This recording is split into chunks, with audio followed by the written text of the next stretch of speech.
అక్కడ ఒక ఆయన ప్రొఫెసర్ యూనెస్ అన్నాడు, చాలా మంచివాడు, ప్రజల కోసం పనిచేసే వ్యక్తి.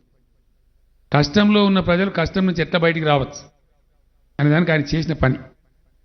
ఆయన ఏం చేస్తారంటే సమాజాన్ని రోజు చదువుతాడు, సమాజంలో ఉన్న కష్టం ఏందో, ఆ ప్రజలు పడే బాధ ఏందో అర్థం చేసుకునే ప్రయత్నం చేస్తాడు.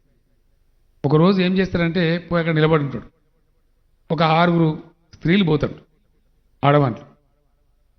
వాళ్ళని చూస్తే బాధ అనిపిస్తుంది, బట్టలు బాగుండవు, శరీరాలు కూడా అంత మంచిగా ఉండవు, అన్నం చక్కగా తినరో లేదో అన్నట్టు ఉంటుంది. ఆ పరిస్థితిలో ఉంటారు పేదవాళ్ళు. సరే బాధపడతాడు, మళ్ళీ తెల్లారి అక్కనే నిలిచి నిలబడతాడు. సేమ్ అదే గ్రూప్ మళ్ళా పోతుంటాడు, అదే 6 ఆడవాళ్ళు. అప్పుడు ఆయనకి ఇంట్రెస్ట్ వస్తుంది, ఏం చేస్తారు చూద్దాం వీళ్ళు ఎంబడని చెప్పి వాళ్ళు ఎంబడి పోతాడు. వాళ్ళు ఏం చేస్తారంటే వాళ్ళు చక్కగా పోయి ఈ రోజువారీ వడ్డీకి ఇచ్చే వాళ్ళు ఉంటారు కదా, రోజువారీ అప్పులు ఇస్తారు కదా, అటువంటి సావుకారు దగ్గర పోయి అప్పు తీసుకుంటారు. అప్పు తీసుకొని హోల్సేల్ కూరగాయల మార్కెట్కి పోతారు. కూరగాయల మార్కెట్కి పోయి వాళ్ళు కొన్ని కూరగాయలు కొనుక్కొని నెత్తి మీద పెట్టుకొని పాపం ఆ బస్తీలన్నీ తిరిగి రాత్రి దాకా అమ్ముకుంటారు. అమ్ముకొని మళ్ళీ ఈ షావుకారికి డబ్బులు కట్టి 3 రూపాయలు 4 రూపాయలు 5 రూపాయలు మిగిలితే దాంతో కొంత బియ్యము, కొంత పప్పు, కొంత పులుసు కొనుక్కొని చింతపండు కొనుక్కొని పోయి ఇంటికి పోయి అది కాసి పిల్లలకి ఇంత పెట్టి వాళ్ళు తిని పండుకుంటారు. పాపం వాళ్ళు ఎంబడి పోయి మొత్తం చూస్తాడు ఆయన.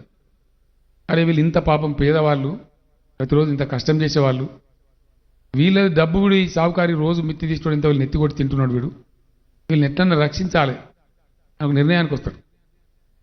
ఆ రాత్రి అంతా పండుకోడు, నిద్రపోడు.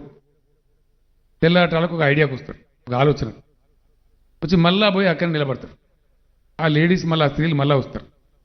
వస్తే ఒక అమ్మాయికి రాండి అని పిలుస్తాడు, వాళ్ళంతా వస్తారు.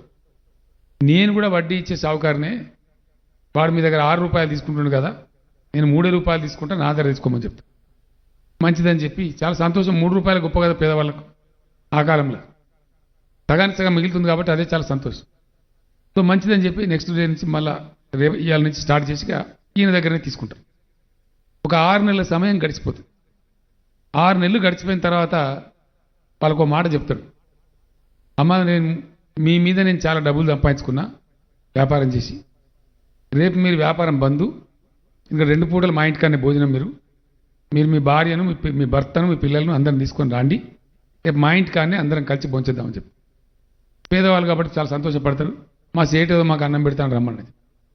అందరికందరూ వాళ్ళ భర్తను తోలుకొని వాళ్ళ పిల్లలను తోలుకొని ఆ ప్రొఫెసర్ గారి ఇంటికి పోతారు. మంచిగా అందరు కడుపు నిండా అన్నం పెడతారు, ఆయన భోజనం చేస్తారు. చేసిన తర్వాత హాల్లో కూర్చొని ఉంటారు. ఆయన లోపలికి పోయి రూమ్లోకి పోయి ఒక సంచి తెచ్చి డబ్బు అక్కడ పెడతాడు. అవి 36,000 రూపాయలు ఉంటాయి.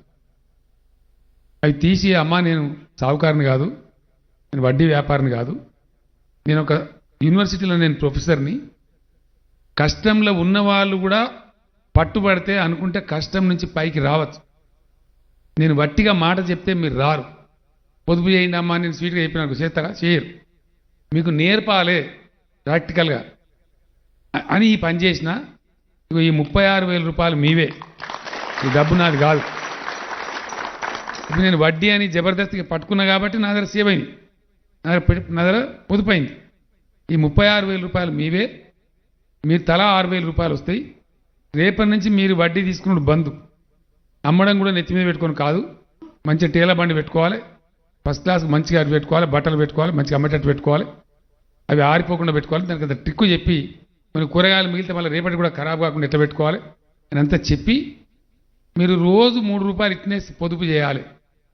నాకు చేతులు చేసి ఒక మాట నేను ఏం చెప్తానంటే, నేను మీకు ఎట్లయితే విద్య నేర్పినో మీరు ఇంకొక గ్రూపు మీలాగా తయారు చేయాలి. నేను మిమ్మల్ని ఎట్లయితే తయారు చేసినో మీరు మీ గ్రూప్ అంతా కలిసి ఇంకొక గ్రూప్ని తయారు చేయాలి. వాళ్ళ చేతులు చేసి మాట ఇస్తారు. ఇట్లా బంగ్లాదేశ్ అనే దేశంలో మన పక్కే ఉంటుంది, 17,500 గ్రూపులు తయారవుతాయి. అంటే నేను ఎందుకోసం చెప్తున్నా ఈ మాట అంటే, పేదల కష్టాన్ని ధనవంతులు ఎప్పుడు తీర్చరు. వాళ్ళకి ఆల్రెడీ ఉంది, వాళ్ళు ఎంజాయ్ చేస్తారు, ఎటు పోతారు,